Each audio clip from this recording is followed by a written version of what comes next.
Y bakery business? Why not bakery business? ಈ 4 sector ಯಾವತ್ತು ಕಡಿಮೆ ಆಗುತ್ತೆ? ಇಟ್ ಇಸ್ ಎವರ್ ಗ್ರೀನ್ ಅಂತ ಹೇಳ್ತೀನಿ. ನನ್ನ ಸ್ಪೈನಲ್ ಕಾರ್ಡ್ ನನ್ನ ಟೀಮು, ನಾನಲ್ಲ, ಇದು ವರ್ಕರ್ಸ್ ಅಲ್ಲ, ಅವರು they are all our extended family members. Profit margin ಅಂತ ಎಷ್ಟು ಎಕ್ಸ್ಪೆಕ್ಟ್ ಮಾಡ್ಬೋದು? ಪ್ರಾಫಿಟ್ ಮಾರ್ಜಿನ್, ಇನ್ವೆಸ್ಟ್ಮೆಂಟ್ ಎಲ್ಲಿ ಜನ ಎಡುತ್ತಾರೆ, ಫೈನಾನ್ಷಿಯಲ್ ಇನ್ವೆಸ್ಟ್ಮೆಂಟ್ ಒಂದೇ ಅಲ್ಲ, ಸಾಫ್ಟ್ವೇರ್ ಸಿಸ್ಟಮ್ಸ್. ಅವಾಗ ಏನಾಗುತ್ತೆ, ನಮ್ಮ ಮುಂದಿನ ಪೀಳಿಗೆ ಬಿಸ್ನೆಸ್ ಬರುತ್ತೆ, ಇಲ್ಲರ ಮುಂದಿನ ಪೀಳಿಗೆ ಬಿಸ್ನೆಸ್ ಬರಲ್ಲ. ಇದು ಹೆಂಗೆ ಅಂದ್ರೆ ನಮ್ಮ ಬೆಂಗಳೂರು ವೆದರ್ ಇದ್ದಂಗೆ, ಇವತ್ತು ಬಿಸಿಲಿದೆ, ಬಿಸಿಲಿಗೆ ಬೇಕಾಗಿರೋ ಮಾರ್ಕೆಟಿಂಗ್, ನಾಳೆ ಚಳಿ ಇದೆ, ಪಫ್ ಮಾರ್ಕೆಟಿಂಗ್ ಮಾಡಬೇಕು. ಕೋಟು ಶೂಟು ಬಟ್ಟೆ ಹಾಕ್ಬಿಟ್ರೆ ಆಗೋದಿಲ್ಲ. ಬಟ್ಟೆಯನ್ನ ಬಿಚ್ಚಿ ನಾನು ನಳಮಹಾರಾಜ ಆಗಬಹುದಾ? ನಳಮಹಾರಾಜುವ ಆಗುವ ಆಟಿಟ್ಯೂಡ್ ಇದ್ರೆ ಮಾತ್ರ ಫುಡ್ ಇಂಡಸ್ಟ್ರಿ ಬರಬೇಕು. ಚಿಕ್ಕದಾಗಿದ್ದರೂ ತೊಂದರೆ ಇಲ್ಲ, ಚೊಕ್ಕದಾಗಿರಲಿ, ಆದ್ರೆ ಮಾಡುವ ವಸ್ತುಗಳು ರುಚಿಕರವಾಗಿರಬೇಕು. ಅಮ್ಮನ ಮಡಿಲಲ್ಲಿರಬೇಕಾದ್ರೆ ದೇವರು ಮೈಕು ಕೊಟ್ಟಿದ್ದಾನೆ, ಆಚೆ ಬಂದ ಮೇಲೆ ಸುಮ್ಮನಿರುತ್ತೇನೆ. ನಾವು ಮಾಡಿದ್ದನ್ನ ನಮ್ಮ ಮಕ್ಕಳು ತಿನ್ನಂಗಿರ್ಬೇಕು, ಅಷ್ಟೇ ಪಾಲಿಸಿ. ನೀವು ಬೇಕರಿ ಅಥವಾ ಫುಡ್ ಬಿಸ್ನೆಸ್ ನ ಸ್ಟಾರ್ಟ್ ಮಾಡ್ಬೇಕು ಅನ್ಕೊಂಡಿದ್ದೀರಾ? ಇಲ್ಲ ಆಲ್ರೆಡಿ ಬೇರೆ ಯಾವ್ದಾದ್ರು ಫುಡ್ ಬಿಸ್ನೆಸ್ ನ ಮಾಡ್ತಾ ಇದ್ದೀರಾ? ಹೊಸದಾಗಿ ಬೇಕರಿನ ಶುರು ಮಾಡ್ಬೇಕು ಅಂದ್ರೆ ಎಷ್ಟು ಇನ್ವೆಸ್ಟ್ಮೆಂಟ್ ಬೇಕು? ಇನಿಷಿಯಲ್ ಡೇಸ್ ಅಲ್ಲಿ ಪ್ಲಾನಿಂಗ್ ಹೆಂಗ್ ಮಾಡ್ಬೇಕು? ಮಾರ್ಕೆಟ್ ರಿಸರ್ಚ್ ನ ಹೆಂಗ್ ಮಾಡ್ಬೇಕು? ಒಳ್ಳೆ ಟೀಮ್ ನ ಹೆಂಗ್ ಬಿಲ್ಡ್ ಮಾಡ್ಬೇಕು? ಅಂಡ್ ಈ ಬಿಸ್ನೆಸ್ ಅಲ್ಲಿ ಎಷ್ಟು ಪ್ರಾಫಿಟ್ ಮಾರ್ಜಿನ್ ಸಿಗುತ್ತೆ ಅಂತ ಗೊತ್ತಾಗ್ಬೇಕಾ? ಇಲ್ಲ ನೀವು ಮಾಡ್ತಿರುವಂತ ಫುಡ್ ಬಿಸ್ನೆಸ್ ಅಲ್ಲಿ ಬೇರೆ ಬಿಸ್ನೆಸ್ ಅವ್ರಿಗಿಂತ ಹೆಂಗೆ ಯೂನಿಕ್ ಆಗಿ ಮಾರ್ಕೆಟಿಂಗ್ ಮಾಡಿ ಎಲ್ರಿಗಿಂತ ಜಾಸ್ತಿ ಪ್ರಾಫಿಟ್ ಮಾಡೋದು ಹೆಂಗೆ ಅಂತ ಗೊತ್ತಾಗ್ಬೇಕಾ? ಹಾಗಾದ್ರೆ ಮಿಸ್ ಮಾಡದೆ ಈ ವಿಡಿಯೋನ ಕಂಪ್ಲೀಟ್ ಆಗಿ ನೋಡಿ. ಇವ್ರ ಹೆಸರು ಜಿ.ಕೆ. ಪ್ರಮೋದ್ ಅಂತ. ಇವರು ಒಬ್ಬ ಮೆಂಟರು, ಆಥರು ಮತ್ತೆ ಸೀರಿಯಲ್ ಆಂಟರ್ಪ್ರಿನರ್. ಇವ್ರಿಗೆ best entrepreneur of the year 2023 award ಕೂಡ ಬಂದಿದೆ. ಇಯರ್ 2000 ಅಲ್ಲಿ ಇವರು ಕೆಲಸನ ಕಳ್ಕೊತಾರೆ. ಅದಾದ್ಮೇಲೆ ಸೆಕೆಂಡ್ ಗೇರ್ ಅನ್ನೋ ಸಂಸ್ಥೆನ ಸ್ಟಾರ್ಟ್ ಮಾಡ್ತಾರೆ. ಇವರು ಸುಮಾರು 2,500 ಜನರಿಗೆ ಬಿಸ್ನೆಸ್ ಮೆಂಟರಿಂಗ್ ಮಾಡ್ತಾರೆ ಅಂಡ್ 1 ಲಕ್ಷಕ್ಕಿಂತ ಹೆಚ್ಚು ಯುವಕರಿಗೆ ಸೆಲ್ಫ್ ಎಂಪ್ಲಾಯ್ಮೆಂಟ್ ಬಗ್ಗೆ ಮೆಂಟರಿಂಗ್ ಕೂಡ ಮಾಡ್ತಾರೆ. 2010 ಇಂದ 2016 ಅಷ್ಟರಲ್ಲಿ ಇವರು ಮೆಂಟರಿಂಗ್ ಮಾಡಿ 6 ಕೋಟಿ ದುಡ್ಡನ್ನ ಸಂಪಾದನೆ ಮಾಡ್ತಾರೆ. ಇವತ್ತಿಗೆ ಇವರು 75,000 ಸ್ಕ್ವೇರ್ ಫೀಟ್ ನಲ್ಲಿ 9 ಬಿಸ್ನೆಸ್ ನ ರನ್ ಮಾಡ್ತಾ ಇದ್ದಾರೆ. ಇವತ್ತು ಇವರು ಬೇಕರಿ ಬಿಸ್ನೆಸ್ ಮತ್ತೆ ಫುಡ್ ಬಿಸ್ನೆಸ್ ಬಗ್ಗೆ ನಿಮ್ಗೆ ಕಂಪ್ಲೀಟ್ ಇನ್ಫಾರ್ಮೇಶನ್ ಪ್ರೊವೈಡ್ ಮಾಡ್ತಾರೆ. ನೀವು ಬೇಕರಿ ಅಥವಾ ಫುಡ್ ಬಿಸ್ನೆಸ್ ನಲ್ಲಿ ಮುಂದೆ ಬಂದು ಒಳ್ಳೆ ಪ್ರಾಫಿಟ್ ನೇ ಮಾಡ್ಬೇಕು ಅಂದ್ರೆ ಈ ವಿಡಿಯೋನ ನೀವು ಮಿಸ್ ಮಾಡದೆ ಕೊನೆವರೆಗೂ ನೋಡ್ಲೇಬೇಕು. Hello sir. ಸರ್, ಮೊದಲನೇದಾಗಿ ನಂಗಂತೂ ಸಿಕ್ಕಾಪಟ್ಟೆ ಖುಷಿ ಆಗ್ತಾ ಇದೆ ಸರ್. ನಮ್ಮ ಬಿಸ್ನೆಸ್ ಚಾನಲ್ ಅಲ್ಲಿ ನಿಮ್ಮಂತ ಮೆಂಟರ್ ಬಂದಿರೋದು, ಅದು ಬೇಕರಿ ಬಿಸ್ನೆಸ್ ಬಗ್ಗೆ ಮಾತಾಡಕ್ಕೆ, ಫುಡ್ ಬಿಸ್ನೆಸ್ ಬಗ್ಗೆ ಮಾತಾಡಕ್ಕೆ. ಅದಕ್ಕೋಸ್ಕರ ನಮ್ಮ ಫ್ರೀಡಮ್ ಕನ್ನಡ ಬಿಸ್ನೆಸ್ ಯೂಟ್ಯೂಬ್ ಚಾನಲ್ಗೆ ನಿಮಗೆ heartily welcome sir. Thank you. ಹೆಂಗಿದ್ದೀರಾ ಸರ್? ಸೂಪರ್. ಓಕೆ ಸರ್, ನನ್ನ ಫಸ್ಟ್ ಕ್ವಶನ್ ಸರ್, ಈಗ ತುಂಬಾ ಜನಕ್ಕೆ ಗೊತ್ತು ಬೇಕರಿ ಬಿಸ್ನೆಸ್ ಮಾಡಿದ್ರೆ ಸಕ್ಸಸ್ಫುಲ್ ಆಗ್ತೀನಿ ಅಂತ, ಅಂಡ್ ತುಂಬಾ ಜನಕ್ಕೆ ಯಾಕೆ ಬೇಕರಿ ಬಿಸ್ನೆಸ್ ಮಾಡ್ಬೇಕು ಅಂತಾನೆ ಐತೆ. ಅಂತರಲ್ಲಿ ನೀವು ಬೇಕರಿ ಬಿಸ್ನೆಸ್ ಮಾಡಿ ಸಕ್ಸಸ್ಫುಲ್ ಆಗಿದ್ದೀರಾ. ನೀವು ಸ್ಟಾರ್ಟಿಂಗ್ ಡೇಸ್ ಅಲ್ಲಿ ಬೇಕರಿ ಬಿಸ್ನೆಸ್ ಮಾಡ್ಬೇಕು ಅನ್ಕೊಂಡಾಗ ನನ್ನ ಕ್ವಶನ್ ಏನಂದ್ರೆ, why bakery business? Why not bakery business ಅಂತ ನನ್ನ question. Okay, why not bakery business? ನೋಡಿ ಸರ್, ದೈನಂದಿನ ಮನುಷ್ಯನಿಗೆ ದೈನಂದಿಕವಾಗಿ ಬೇಕಾಗಿರೋದು ಯಾವ್ಯಾವ್ದ್ರಿ? ಆಹಾರ. ಹೌದು ಹೌದು. ಆಯ್ತೇನ್ರಿ? ಹೌದು. ರೋಟಿ, ಆಮೇಲೆ ನೆಕ್ಸ್ಟ್ ನಮ್ಗೆ ಪೆಟ್ರೋಲ್, ಹೌದು, ನಮ್ಗೆ ವಿದ್ಯಾಭ್ಯಾಸ, ಹೌದು, ಆರೋಗ್ಯ. ಹೌದು. ಇದು 4 ಸಂಸ್ಥೆಗಳಲ್ಲಿ ಇರೋರು ಲಾಸ್ ಹೇಗಾಗುತ್ತೆ? ಓಕೆ, ಚೆನ್ನಾಗಿ ತಿನ್ನಕ್ಕೆ ಆಹಾರ ಬೇಕು. ಹೌದು ಹೌದು. ತಿಂದ ಮೇಲೆ ನಾವು ಅದನ್ನ ಸಮಸ್ಯೆ ಆದ್ರೆ ನಮಗೆ ಆರೋಗ್ಯ ಬೇಕು, ಡಾಕ್ಟರ್ಸ್ ಬೇಕು, ಹಾಸ್ಪಿಟಾಲಿಟೀಸ್ ಬೇಕು. ಅದಾದ್ಮೇಲೆ ನೆಕ್ಸ್ಟ್ ನಮ್ಗೆ ಓಡಾಡೋದಕ್ಕೆ ಗಾಡಿಗಳಿಗೆ ಪೆಟ್ರೋಲ್ ಬೇಕು, ಡೀಸೆಲ್ ಬೇಕು. ಅದಾದ್ಮೇಲೆ ನಮ್ಗೆ ಎಜುಕೇಶನ್ ಬೇಕು. ಈ 4 ಸೆಕ್ಟರ್ ಯಾವತ್ತು ಕಡಿಮೆ ಆಗುತ್ತೆ? ಇಟ್ ಇಸ್ ಎವರ್ ಗ್ರೀನ್ ಅಂತ ಹೇಳ್ತೀನಿ. Okay okay. ಅದಕ್ಕೋಸ್ಕರ ಬೇಕರಿ ಬಿಸ್ನೆಸ್ ಅನ್ನೋದು ಎವರ್ ಗ್ರೀನ್. ಯಾವತ್ತೆ ಯಾರೇ ಬಿಸ್ನೆಸ್ ಸ್ಟಾರ್ಟ್ ಮಾಡ್ತೀನಿ ಅಂದ್ರೆ ಅವ್ರಿಗಂತೂ ಲಾಸ್ ಅಂತೂ ಆಗಲ್ಲ. ಇದೊಂಥರ ಎವರ್ ಗ್ರೀನ್ ಬಿಸ್ನೆಸ್ ಇದ್ದಂಗೆ. ನೀವು ಡಿಸೈಡ್ ಮಾಡಾಯ್ತು ಸರ್, ನೀವು ಬೇಕರಿ ಬಿಸ್ನೆಸ್ ಸ್ಟಾರ್ಟ್ ಮಾಡ್ಬೇಕು ಅಂತ. ನೀವು ಸ್ಟಾರ್ಟಿಂಗ್ ಡೇಸ್ ಅಲ್ಲಿ ಡಿಸೈಡ್ ಮಾಡಿದ ತಕ್ಷಣ ನೆಕ್ಸ್ಟ್ ಸ್ಟೆಪ್ ಏನ್ ತಗೊಂಡ್ರಿ ಸರ್? ನಾವು ಆಕ್ಚುಲಿ ಇದು ಬಂದು ಅಯ್ಯಂಗಾರ್ಸ್ ಓನ್ ಫ್ರೆಶ್ ಅಂತ. Okay sir. ಅಯ್ಯಂಗಾರ್ಸ್ ಅಂದ್ರೆ ಟ್ರೆಡಿಷನಲ್ ಬೇಕರಿ, ಹೌದು ಸರ್. ಓನ್ ಫ್ರೆಶ್ ಅಂದ್ರೆ ಯುರೋಪಿಯನ್ ಬೇಕರಿ. ಹಾ ಸರ್. ಇದು ಆಕ್ಚುಲಿ ನಾವು 3rd generation bakers. Okay sir. ನಮ್ಮ ಅಜ್ಜ ಅವರು ರಾಮಾನುಜ ಅಯ್ಯಂಗಾರ್ 1930ನೇ ಇಸ್ವಿನಲ್ಲಿ ಬೇಲೂರಲ್ಲಿ ಬೇಕರಿ ಓಪನ್ ಮಾಡ್ತಾರೆ, ಹಾಸನ್ ಜಿಲ್ಲೆ. Okay sir. ಆಮೇಲೆ ಹಾಸನದಲ್ಲಿ ಬೇಕರಿ ಮಾಡಿ ಹಾಸನ್ ಬೇಕರಿ ಇದೆ. ಓಕೆ. ಹಾಸನ್ ಬೇಕರಿಗೆ ಡಾಕ್ಟರ್ ರಾಜ್ಕುಮಾರ್ ಅವರು ವಿಸಿಟ್ ಮಾಡ್ತಾರೆ. ನೀವು ನಮ್ಮ ಫೋಟೋ ನೋಡಬಹುದು ಅಲ್ಲಿ. Okay sir. ಆಮೇಲೆ ಸಂಪತ್ ಅಯ್ಯಂಗಾರ್ ಸಂಪತ್ ಮಗ ಅವ್ರು ನಡೆಸ್ತಾ ಇದ್ದಾರೆ 3rd generation. Okay. Sampath Iyengar ಅವರ ಮಗಳು ನನ್ನ ಹೆಂಡತಿ. ಸೊ ನಮ್ಮ ವೈಫ್ ಅವ್ರಿಗೆ ಅವ್ರ ತಂದೆ ಹೆಸರಲ್ಲಿ ನೆಕ್ಸ್ಟ್ ಅದನ್ನ ಪ್ರೊಪಗೇಟ್ ಮಾಡಬೇಕು, ಕಾನ್ಸೆಪ್ಟ್ ನ ಬಿಲ್ಡ್ ಮಾಡಬೇಕು ಅಂತ ಒಂದು ಆಸೆ ಇತ್ತು. ಹಾಗಾಗಿ ನಾವು ತೀರ್ಮಾನ ಮಾಡಿದ್ವಿ. ತೀರ್ಮಾನ ಮಾಡಿದ್ಮೇಲೆ ಬೇಕಾಗಿರೋ ಹಂತ ಏನಂದ್ರೆ, ಫಸ್ಟ್ ಬಂದು ಮಾರ್ಕೆಟ್ ರಿಸರ್ಚ್ ಮಾಡ್ಬೇಕು ನಾವು. ಆ ಮಾರ್ಕೆಟಿಗೆ ಏನ್ ಕೊಡ್ಬೇಕು ನಾವು, ಆ ಮಾರ್ಕೆಟಿಗೆ ಜನ ಏನ್ ತಿಂತಾರೆ. ಇವಾಗ ಫಾರ್ ಎಕ್ಸಾಂಪಲ್ ನಮ್ಮ ಎಲೆಕ್ಟ್ರಾನಿಸಿಟಿ ಮಾರ್ಕೆಟ್ ಅಲ್ಲಿ ಜನ ಚಾಕ್ಲೇಟ್ ತಿಂತಾರೆ. ನಾವು ಚಾಕ್ಲೇಟ್ ಡೋನಟ್ ಇಂಟ್ರೊಡ್ಯೂಸ್ ಮಾಡಿದ್ವಿ, ವಾಲ್ನಟ್ ಬ್ರೌನಿ ಇಂಟ್ರೊಡ್ಯೂಸ್ ಮಾಡಿದ್ವಿ, ನಾವು ಚಾಕ್ಲೇಟ್ ಕ್ರೋಸೆಂಟ್ ಇಂಟ್ರೊಡ್ಯೂಸ್ ಮಾಡಿದ್ವಿ, ಬಟರ್ ಕ್ರೋಸೆಂಟ್ ಇಂಟ್ರೊಡ್ಯೂಸ್ ಮಾಡಿದ್ವಿ. ವೈಶಿಷ್ಟ್ಯತೆಯನ್ನ ಕ್ರಿಯೇಟ್ ಮಾಡ್ಕೋಬೇಕು. ಸೊ ಮಾರ್ಕೆಟ್ ರಿಸರ್ಚ್ ಮಾಡಬೇಕು. ಹಾ. ಮಾರ್ಕೆಟ್ ರಿಸರ್ಚ್ ಆದ್ಮೇಲೆ ನೆಕ್ಸ್ಟ್ ಪ್ರಾಜೆಕ್ಟ್ ರಿಪೋರ್ಟ್ ಮಾಡಬೇಕು. Okay. ಎಷ್ಟು ಖರ್ಚಾಗುತ್ತೆ ಅಂತ ನಾವು ರೆಡಿ ಮಾಡ್ಕೊಳ್ಬೇಕು. Okay. ಅದಾದ್ಮೇಲೆ ನೆಕ್ಸ್ಟ್ ಅದಕ್ಕೆ ಟೋಟಲ್ ಫೈನಾನ್ಸ್ ಎಷ್ಟು ಬರುತ್ತೆ ಅಂತ ಮಾಡ್ಕೋಬೇಕು. Okay. ಅದಾದ್ಮೇಲೆ ಮುಖ್ಯವಾಗಿ ರಿಟರ್ನ್ ಆನ್ ಇನ್ವೆಸ್ಟ್ಮೆಂಟ್. ಓಕೆ, ದುಡ್ಡು ಹಾಕ್ಬಿಡ್ತೀರಾ ರೀ, ದುಡ್ಡು ತೆಗಿಬೇಕಲ್ವಾ ವ್ಯಾಪಾರದಲ್ಲಿ. ಹೌದು. Return investment. ನೆಕ್ಸ್ಟ್ ನಮಗೆ ಬೇಕಾಗಿರೋ ಟೀಮ್ ಯಾವ ತರ. I believe in team. ಇದು ಒಬ್ಬರೇ ಮಾಡಕ್ ಆಗಲ್ಲ. ಹೌದು. ಈಗ ನಾನೊಂದು ಅಯ್ಯಂಗಾರ್ ಓನ್ ಫ್ರೆಂಡ್ ಸಂಸ್ಥೆ ಕಟ್ಟಿದೀನಿ ಅಂದ್ರೆ ನನ್ನ ಸ್ಪೈನಲ್ ಕಾರ್ಡ್ ನನ್ನ ಟೀಮು, ಹೌದು. ನಾನಲ್ಲ. ಟೀಮ್ ಯಾವ ತರ ಬೇಕು. ಆಮೇಲೆ ಟೀಮ್ಗೆ ತರಬೇತಿ ಕೊಡಬೇಕು. ಪೈಲಟ್ ಮಾಡಿ ಅವ್ರಿಗೆ ತರಬೇತಿ ಕೊಡ್ಬೇಕು. 6 ತಿಂಗಳು ತರಬೇತಿ ಕೊಟ್ಟು ಆಮೇಲೆ ನೀವು complete market research, marketing strategies, business plans, financial plans ಎಲ್ಲ ಮಾಡಿ ಎಲ್ಲೆಲ್ಲ ಎಡವಟ್ ಮಾಡ್ತಾರೆ ಅಂದ್ರೆ ಪೈಲಟ್ ರನ್ ಮಾಡಲ್ಲ. ಓಕೆ, ಪೈಲಟ್ ಅಂದ್ರೆ ಏನು? ಒಂದು ಸಣ್ಣವಾಗಿ ನಾವು ಎಲೆಕ್ಟ್ರಾನಿಕ್ಸ್ ಅಲ್ಲಿ ಶುರು ಮಾಡ್ಬೇಕಾದ್ರೆ ನಾವೇನ್ ಮಾಡಿದ್ವಿ, ಫಸ್ಟ್ ಒಂದು 3 ತಿಂಗಳು ಟೆಸ್ಟ್ಗೆ ಸ್ಯಾಂಪಲ್ಸ್ಗೆ ಎಲ್ಲರಿಗೂ ಐಟಮ್ ಕೊಟ್ವಿ. ಮಾರ್ಕೆಟ್ ಹೇಗಿದೆ ಅಂತ ಟೆಸ್ಟ್ ಮಾಡಿದ್ವಿ. ಜನ ಮಾರ್ಕೆಟ್ ಟೆಸ್ಟ್ ಮಾಡಲ್ಲ, ದುಡ್ಡು ಸುರಿದು ಬಿಡ್ತಾರೆ. ಅವಾಗ ಏನಾಗುತ್ತೆ, ಲಾಸ್ ಆಗುತ್ತೆ. ಸ್ವಲ್ಪ ಹಣ ಹಾಕಿ ಪೈಲಟ್ ಮಾಡಿದಾಗ ಪೈಲಟ್ ನಿಂದ ತಿಳಿದುಕೊಂಡು ಮತ್ತೆ ಫೀಡ್ಬ್ಯಾಕ್ ಮೆಕ್ಯಾನಿಸಮ್ ನ ಆರ್ಗನೈಸೇಷನ್ ನ ಬಿಲ್ಡ್ ಮಾಡಬಹುದು. ನಾವು ನಿತ್ಯ ಬದಲಾವಣೆ ಮಾಡ್ತಾ ಇದೀವಿ. ಇವಾಗ ಗಿಫ್ಟಿಂಗ್ ಕಾರ್ನರ್ ಅಂತ ಮಾಡ್ತಾ ಇದೀವಿ. ನೆಕ್ಸ್ಟ್ ಇಲ್ಲೆಲ್ಲ ಫುಲ್ ಕ್ಯಾಬಿನೆಟ್ಸ್ ಮಾಡ್ತಾ ಇದೀವಿ. ಅದಕ್ಕೆ ಲಕ್ಷಾಂತರ ರೂಪಾಯಿ ಖರ್ಚು ಮಾಡ್ತಾ ಇದೀವಿ. ಒಂದೇ ದಿನ ಮಾಡಬಾರ್ದು.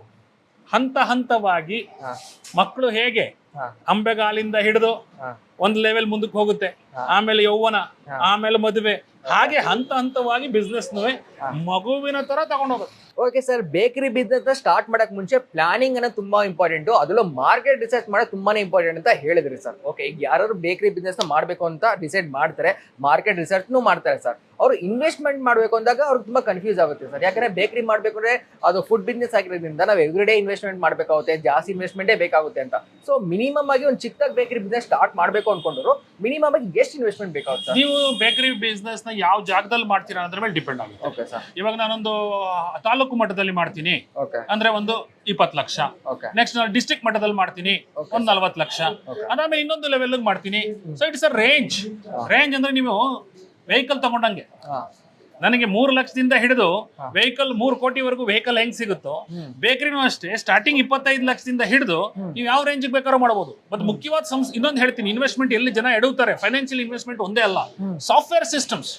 ಇವಾಗ ನಮ್ಮಲ್ಲಿ ನಾವು ಕಂಪ್ಲೀಟ್ ನಾನು ಏನ್ ಹೇಳಲಿಕ್ಕೆ ಇಷ್ಟಪಡ್ತೀನಿ ಅಂದ್ರೆ, entire organisation is driven by software services. ಎಲ್ಲದಕ್ಕೂ ನಾವು ಸಾಫ್ಟ್ವೇರ್ ಹಾಕಿದೀವಿ. ಇಂಡೆಂಟ್, ಸ್ಟೋರ್ ಇಂಡೆಂಟ್ ಇಂದ ಹಿಡಿದು, ಇಂಡೆಂಟಿಂಗ್ ಇಂದ ಹಿಡಿದು, ಮೆಟೀರಿಯಲ್ ಪರ್ಚೇಸ್ ಆರ್ಡರ್ ಇಂದ ಹಿಡಿದು ಪ್ರತಿಯೊಂದಕ್ಕೂ ನಾವು ಸಾಫ್ಟ್ವೇರ್ ಇಂಪ್ಲಿಮೆಂಟ್ ಮಾಡಿದೀವಿ. ಅವಾಗ ಏನಾಗುತ್ತೆ, ನಮ್ಮ ಮುಂದಿನ ಪೀಳಿಗೆ ಬಿಸ್ನೆಸ್ ಬರುತ್ತೆ, ಇಲ್ಲರ ಮುಂದಿನ ಪೀಳಿಗೆ ಬಿಸ್ನೆಸ್ ಬರಲ್ಲ. ಅಂದ್ರೆ ನಾವು ಇನ್ವೆಸ್ಟ್ಮೆಂಟ್ ನ ಕನ್ಸಿಡರ್ ಮಾಡಕ್ ಮುಂಚೆ ಲೊಕೇಶನ್ ಅಂತ ಕೂಡ ತುಂಬಾ ಇಂಪಾರ್ಟೆಂಟ್ ಆಗುತ್ತೆ. ಓಕೆ ಸರ್, ಈಗ ಒಂದು ಲೊಕೇಶನ್ ಚೂಸ್ ಮಾಡೋದು ಹೆಂಗೆ ಸರ್? ಓಕೆ, ನಾವೇನ್ ಹೇಳ್ತೀವಿ, 4 ಪೀಸ್ ಆಫ್ ಮಾರ್ಕೆಟಿಂಗ್ ಅಂತ ಹೇಳ್ತೀವಿ. Okay sir. Product, price, place, promotion. Okay, place ನನ್ನ ಜಾಗ ಯಾವ ತರ ಇರಬೇಕು. ನಾನು ರಿಟೇಲ್ ಔಟ್ಲೆಟ್ ಮಾಡ್ತಾ ಇದ್ದೀನಾ, ಇಲ್ಲ ಆನ್ಲೈನ್ ಔಟ್ಲೆಟ್ ಮಾಡ್ತಾ ಇದ್ದೀನಾ, ಇಲ್ಲ ಕ್ಲೌಡ್ ಕಿಚನ್ ಮಾಡ್ತಾ ಇದ್ದೀನಾ. ಇನ್ನು ರಿಟೇಲ್ ಔಟ್ಲೆಟ್ ಆದ್ರೆ ಅಲ್ಲಿ ನನಗೆ ಗ್ರಾಹಕರು ಬರ್ಲಿಕ್ಕೆ ಅನುಕೂಲ ಆಗುತ್ತಾ, ಪಾರ್ಕಿಂಗ್ ವ್ಯವಸ್ಥೆ ಇದೆಯಾ, ಓಕೆ. ಆಮೇಲೆ ಅಲ್ಲಿ ನನಗೆ ಫ್ರಂಟೇಜ್ ಅಂತ ಕರಿತೀವಿ, ನನ್ನ ಬೇಕರಿ ಹೊರಗಡೆ ಕಾಣುತ್ತಾ, ಇದು ಪ್ಲೇಸ್. ಈ ಪ್ಲೇಸ್ ನಾವು ಆ ಒಂದು ಇದರಲ್ಲಿ ಸೆಲೆಕ್ಷನ್ ಮಾಡ್ಬೇಕಾಗುತ್ತೆ. ಓಕೆ ಸರ್, ಮಿನಿಮಮ್ ಇನ್ವೆಸ್ಟ್ಮೆಂಟ್ ಎಷ್ಟು ಬೇಕಾಗುತ್ತೆ ಅಂತ ಹೇಳಾಯ್ತು. ಓಕೆ, ಮಿನಿಮಮ್ ಆಗಿ ಎಷ್ಟು ಸ್ಕ್ವೇರ್ ಫೀಟ್ ಜಾಗ ಬೇಕಾಗಬಹುದು ಸರ್ ಒಂದು ಬೇಕರಿ ಮಾಡ್ತೀನಿ ಅಂದ್ರೆ? ನೀವು ಬೇಕರಿ ಮಾಡೋದಕ್ಕೆ ಫಸ್ಟ್ ನಾವೇನ್ ಹೇಳ್ತೀವಿ, ಪ್ರೊಡಕ್ಷನ್ ಯೂನಿಟ್ ಅಂತ ಕರಿತೀವಿ. Okay sir. Next sales unit ಅಂತ ಕರಿತೀವಿ. ನೀವು ಸೇಲ್ಸ್ ಯೂನಿಟ್ ನಾ ಹೇಳೋದು, ನೀವು 250 ಚದರಡಿಯಿಂದ 500 ಚದರಡಿನಲ್ಲಿ ನೀವು ಸೇಲ್ಸ್ ಯೂನಿಟ್ ಮಾಡಬಹುದು. ಪ್ರೊಡಕ್ಷನ್ ಯೂನಿಟ್ ಗೆ ನಿಮಗೆ ಒಂದು 2000 ಚದರಡಿ ಬೇಕಾಗುತ್ತೆ.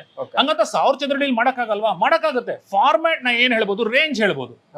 ಟೋಟಲ್ 1500 ಚದರಡಿಯಿಂದ ಹಿಡಿದು ಎಷ್ಟುವರೆಗೆ ಬೇಕಾದ್ರೂ ನೀವು ಮಾಡಿ. ಬೇಕರಿ ಬಿಸ್ನೆಸ್ ಸ್ಟಾರ್ಟ್ ಮಾಡಬೇಕು ಅಂದ್ರೆ ಗೌರ್ಮೆಂಟ್ ಇಂದ ಮುಖ್ಯವಾಗಿ ಏನೆಲ್ಲ ಲೈಸೆನ್ಸ್ ತಗೋಬೇಕಾಗುತ್ತೆ ಸರ್? ನಾವು ಬೇಕರಿ ಬಿಸ್ನೆಸ್ ನ ಸ್ಟಾರ್ಟ್ ಮಾಡಬೇಕು ಅಂದ್ರೆ ಫಸ್ಟ್ ನಮಗೆ ಬೇಕಾಗಿರೋದು FSSAI ಲೈಸೆನ್ಸ್. Okay sir. ಅದಾದ್ಮೇಲೆ ನಮಗೆ Karnataka registration act, shop and registration act ಇಂದ ಬೇಕಾಗಿರೋಂತ ಲೈಸೆನ್ಸ್.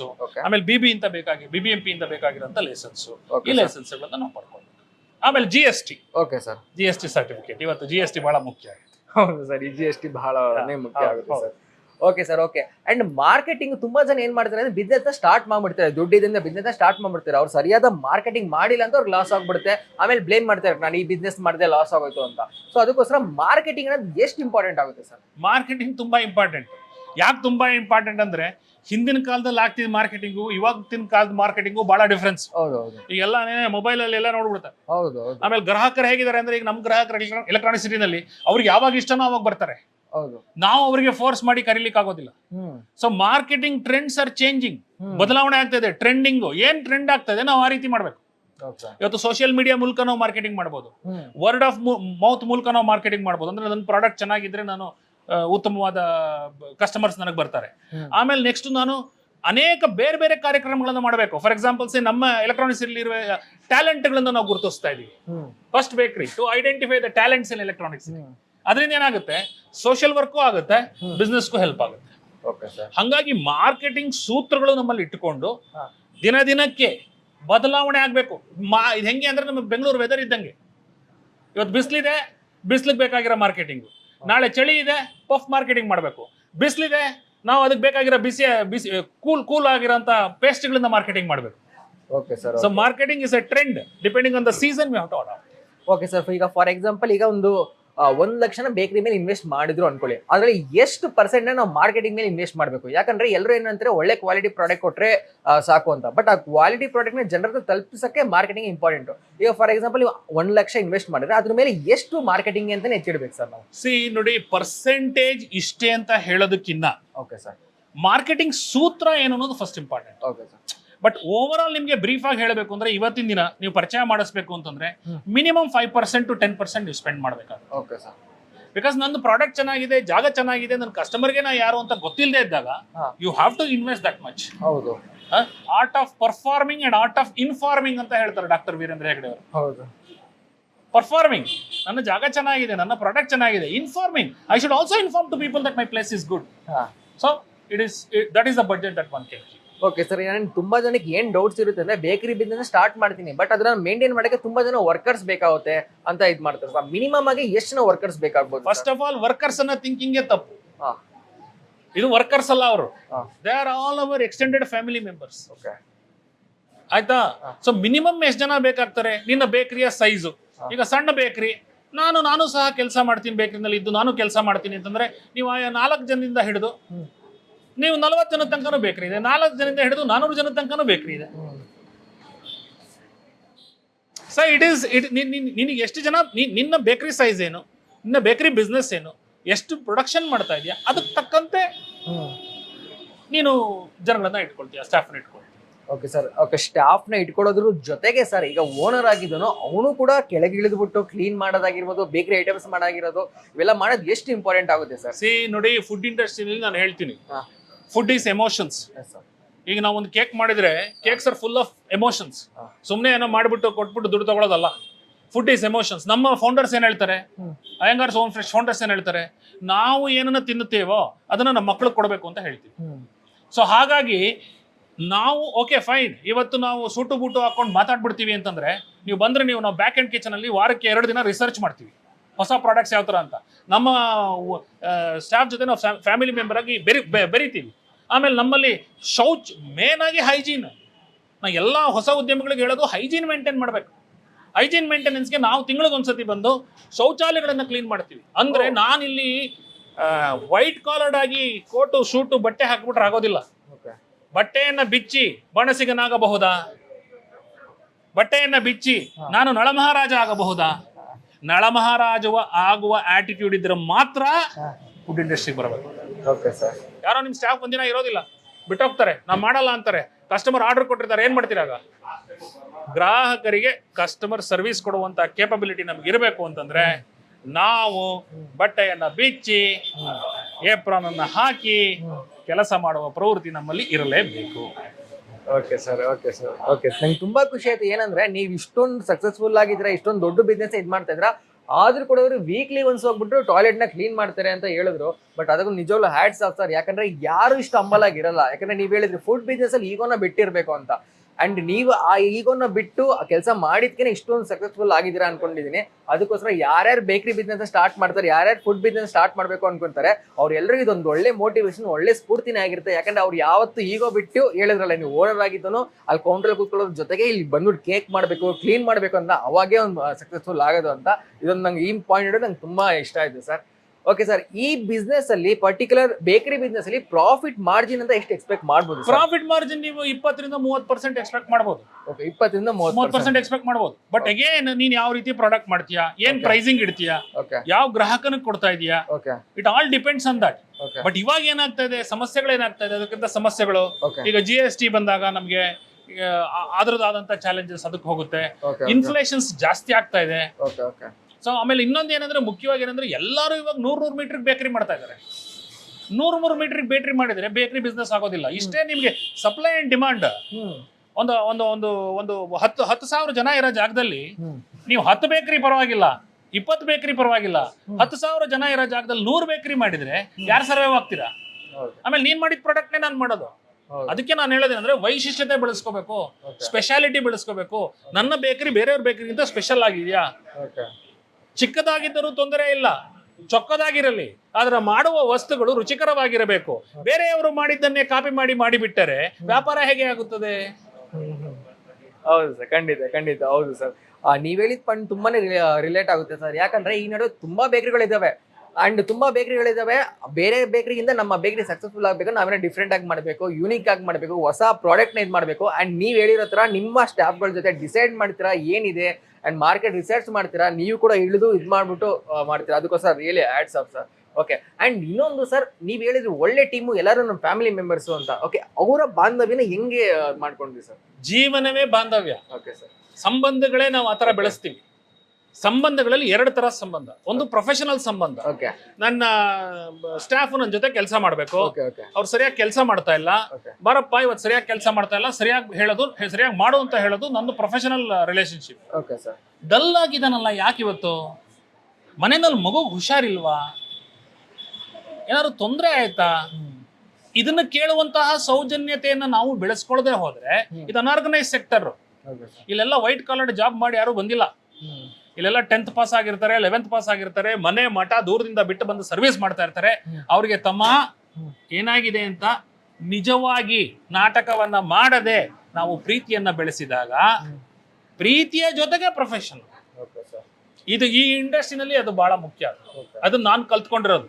ನನ್ನಲ್ಲಿರುವಂತಹ, ನಾನು ಹೇಳ್ತೀನಲ್ಲ, ನಾನು ಇವತ್ತಿಲ್ಲಿ ಫ್ರಂಟ್ ಎಂಡ್ ಅಲ್ಲಿ ಇರಬೇಕು ಅಂದ್ರೆ ನನ್ನ ಸ್ಪೈನಲ್ ಕಾರ್ಡ್, ನನ್ನ ಧರ್ಮಪತ್ನಿ, ನನ್ನ ಮಗ, ನನ್ನ ಫ್ಯಾಮಿಲಿ, ನನ್ನ ಇನ್ನೊಂದು ಫ್ಯಾಮಿಲಿ, ನನ್ನ ಎಲ್ಲ ಸ್ಟಾಫ್ ಮೆಂಬರ್ಸು, ಅವರು ಇಲ್ಲಿರೋದ್ರಿಂದ ನಾನು ಇವತ್ತಿಲ್ಲಿ ಬಂದು ಮುಂದ್ಗಡೆ ನಿಮಗೆ ಇಂಟರ್ವ್ಯೂ ಕೊಡ್ತಾ ಇದ್ದೇನೆ ವಿನಃ ಅವರಿಲ್ಲದೆ ನಾನಿಲ್ಲ, ನಾನೇ ಎಲ್ಲವೂ ಅಲ್ಲ.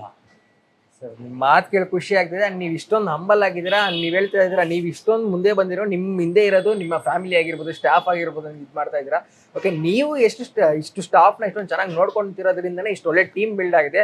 ಸೊ ಯಾವುದೇ ಬಿಸ್ನೆಸ್ ಮಾಡ್ಬೇಕಂದ್ರೂ ಟೀಮ್ ಬಿಲ್ಡಿಂಗ್ ಮಾಡ್ಬೇಕಂದ್ರೆ ಅವ್ರ ಜೊತೆ ನಾವು ಇಂಥ ಒಂದು ಫ್ರೆಂಡ್ಶಿಪ್ನ ಇಟ್ಕೊಳ್ಳೇಬೇಕು ಸರ್. ಅಂತರಾಳದಿಂದ ಮಾತು ಬರಬೇಕು. ಅಂತರಾಳವೇ ಇಲ್ಲದಿರುವ ಯುಗದಲ್ಲಿ ಮೊಬೈಲ್ ನಿಂದ ಮಾತು ಬಂದರೆ ನಡೆಯುವುದಿಲ್ಲ. ಅಂತರಾಳದಿಂದ ಮಾತು ಬರಬೇಕು.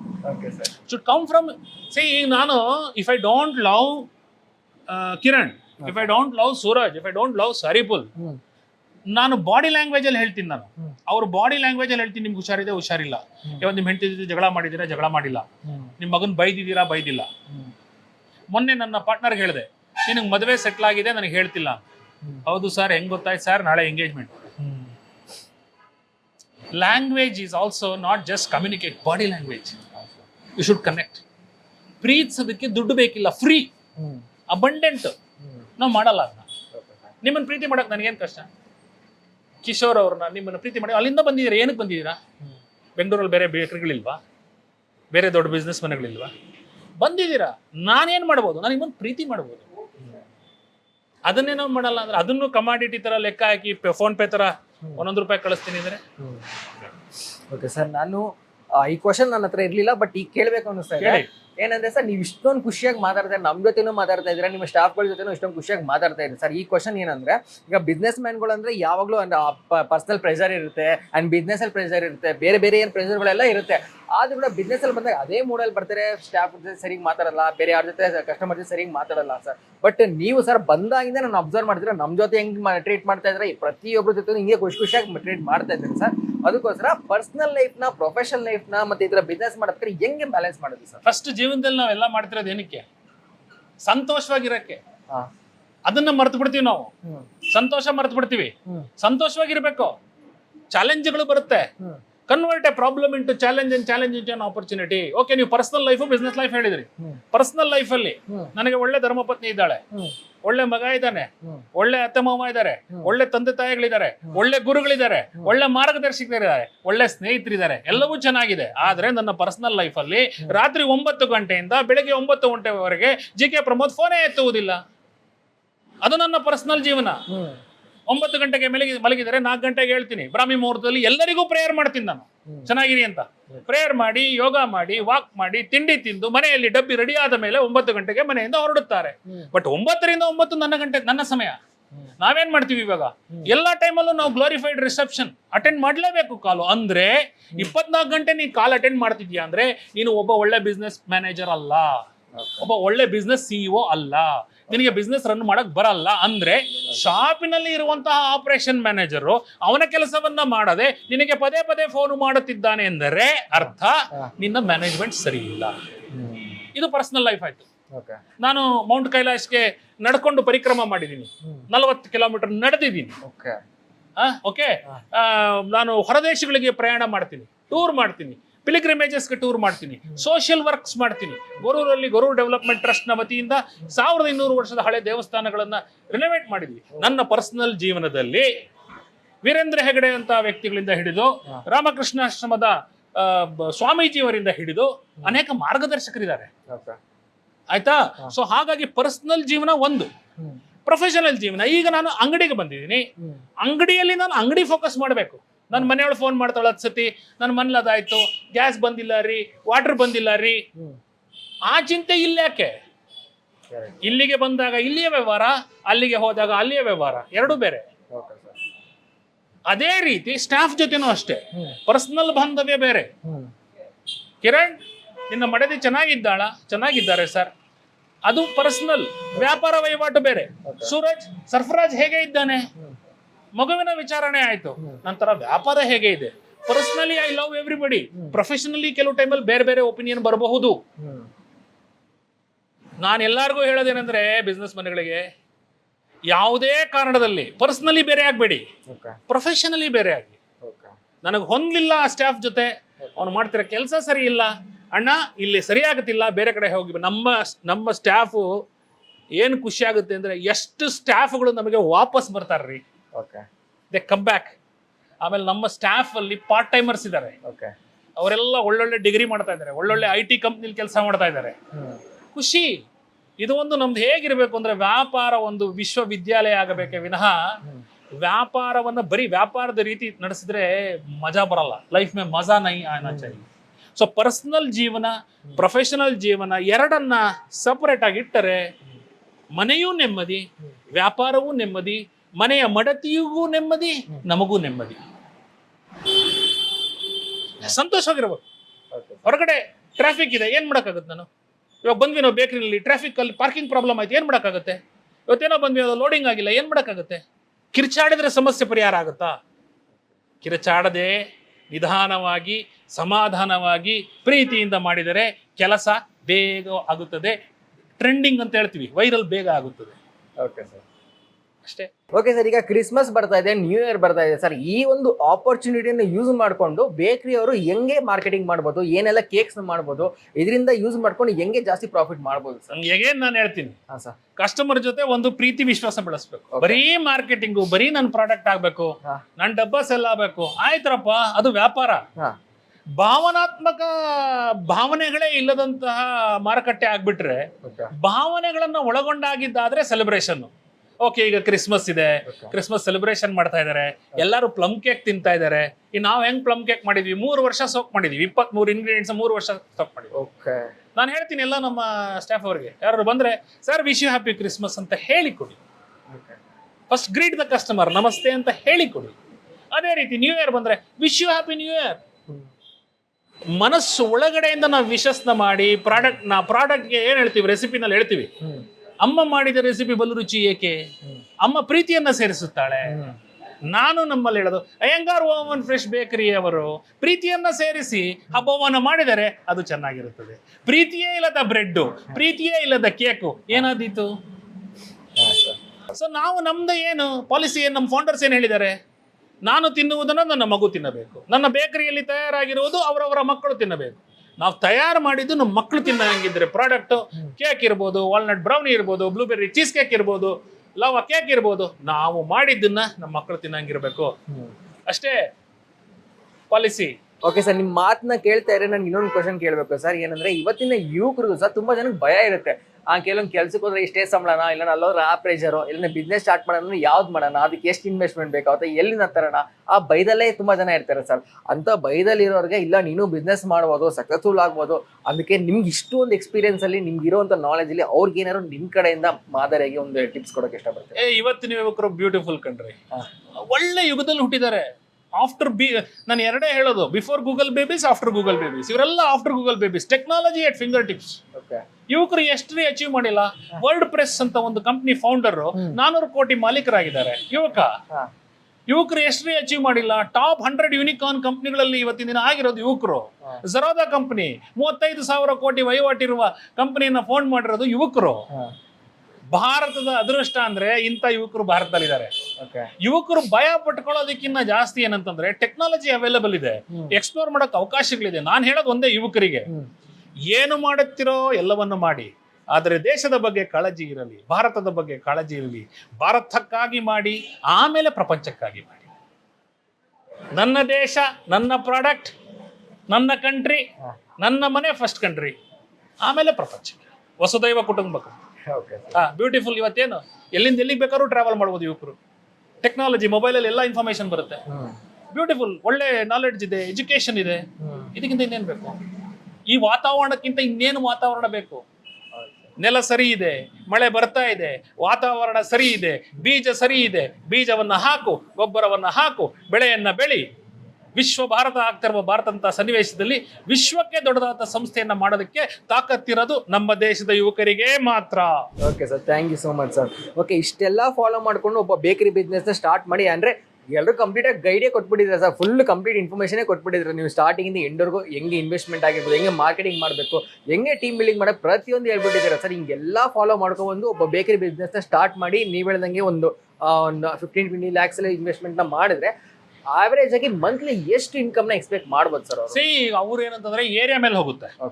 ಈಗ ಒಂದು ಏರಿಯಾನಲ್ಲಿ ನಮಗೆ 5 ಲಕ್ಷದಿಂದ ಹಿಡಿದು 10 ಲಕ್ಷದವರೆಗೆ, ಈಗ 20-25 ಲಕ್ಷ ಆದಾಗ ಅವ್ರಿಗೆ ಒಂದು ದಿನಕ್ಕೆ 20,000ದಿಂದ ಹಿಡಿದು 50,000ವರೆಗೆ ವ್ಯಾಪಾರ ಆಗುತ್ತೆ. ಸೊ ಅದ್ರ ರೇಂಜ್ ಅಂದ್ರೆ ಆ ಜಾಗದ ಮಾರುಕಟ್ಟೆ, ಆ ಜಾಗದಲ್ಲಿ ಅವ್ರು ಮಾಡುವಂತ ಇನ್ವೆಸ್ಟ್ಮೆಂಟ್, ಅದ್ರ ಮೇಲೆ ಡಿಪೆಂಡ್ ಆಗುತ್ತೆ. ಕಾಂಪಿಟೇಷನ್ ಎಲ್ಲಾ ಕಡೆ ಮಾಡಿರೋ ಕಡೆ ಹೋಗಿ ನಾನು ಇರೋ ಮಾರ್ಕೆಟ್ನು ಹಾಳು ಮಾಡ್ತೀನಿ ಅಂದ್ರೆ ದಯವಿಟ್ಟು ಯಾರು ಮಾಡ್ಬೇಕು. ನನಗೆ ವೈಶಿಷ್ಟ್ಯತೆ ಇದೆಯಾ, ನನ್ನ ಪ್ರಾಡಕ್ಟ್ ನಲ್ಲಿ ವೈಶಿಷ್ಟ್ಯತೆ ಅಂತ ನೋಡಿ ಮಾಡಬೇಕು. ಸೊ ಡೆಫಿನೆಟ್ಲಿ ಅದು ಮಾಡಿದೆಲ್ಲ ಸಕ್ಸಸ್ ಆಗುತ್ತೆ ಅಂತಾನು ಏನಿಲ್ಲ. ರೆಡಿ ಇರಬೇಕು. ಒಬ್ಬ ಎಂಟರ್ಪ್ರಿನರ್ ಏನಕ್ಕೆ ರೆಡಿ ಇರಬೇಕು? ಬೀಳೋದಕ್ಕೆ ರೆಡಿ ಇರಬೇಕು.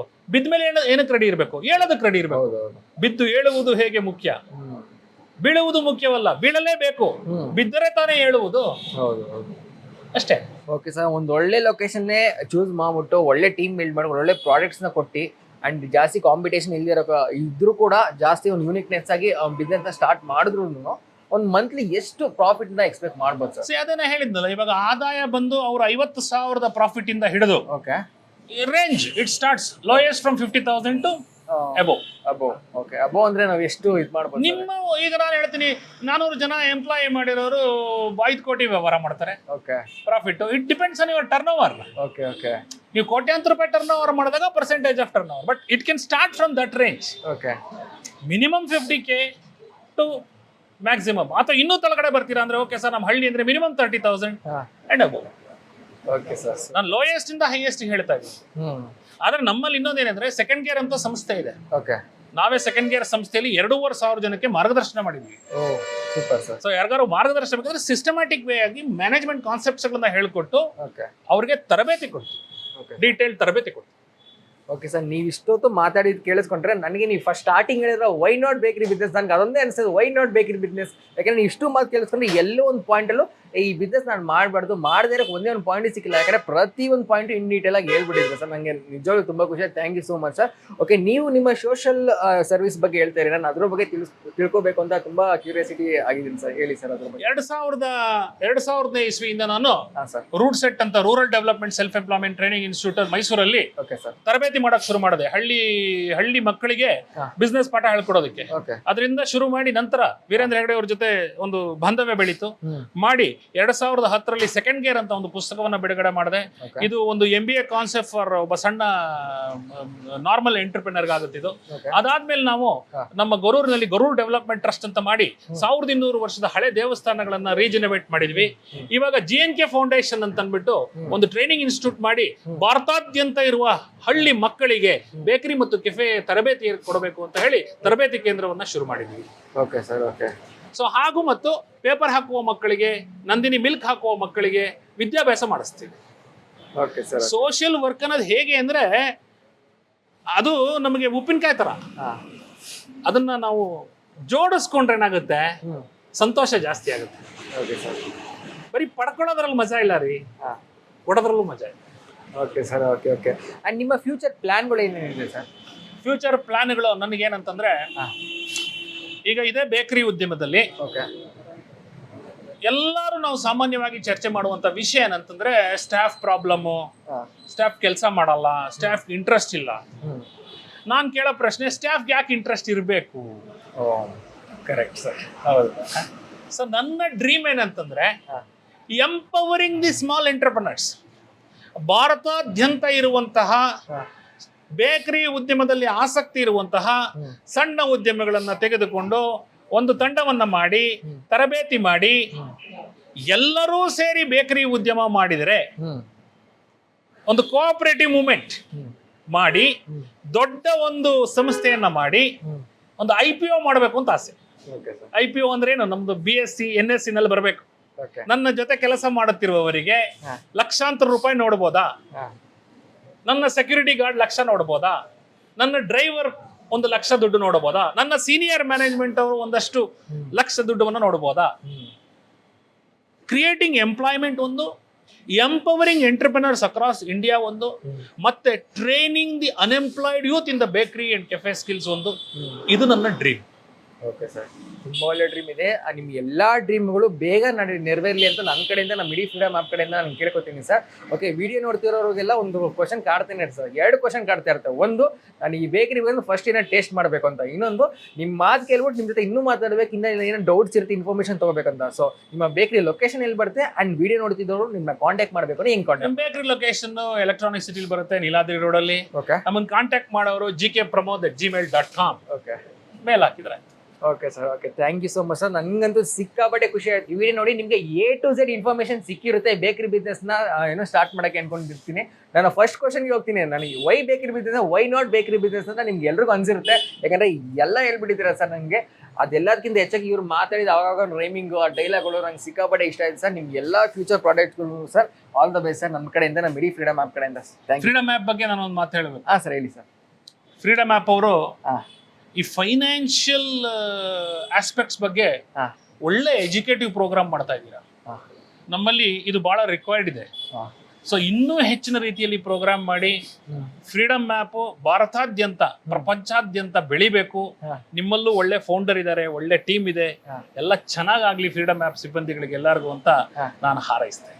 Thank you so much sir. Thank you so much sir. Thank you. ಗೊತ್ತಾಯ್ತಲ್ಲ, ಫುಡ್ ಬಿಸ್ನೆಸ್ ಅಲ್ಲಿ ಮುಂದೆ ಬರಬೇಕು, ಬೇಕರಿ ಬಿಸ್ನೆಸ್ ಅಲ್ಲಿ ಮುಂದೆ ಬರಬೇಕು ಅಂದ್ರೆ ಏನೆಲ್ಲ ಮಾಡಬೇಕು ಅಂತ. ಈ ವಿಡಿಯೋ ನಿಮ್ಗೆ ಇಷ್ಟ ಇರುತ್ತೆ ಅಂತ ನಾನು ಅನ್ಕೋತಾ ಇದ್ದೀನಿ. ಈ ವಿಡಿಯೋನ ನಿಮ್ಮ ಫ್ರೆಂಡ್ಸ್, ಫ್ಯಾಮಿಲಿ ಎಲ್ಲರ ಹತ್ರನೂ ಶೇರ್ ಮಾಡಿ. ನೀವು ನೋಡ್ತಾ ಇದ್ದೀರಾ freedom Kannada business YouTube channel. ನಾನು ನಿಮ್ಮ ಆಂಕರ್ ಕಿಶೋರ್.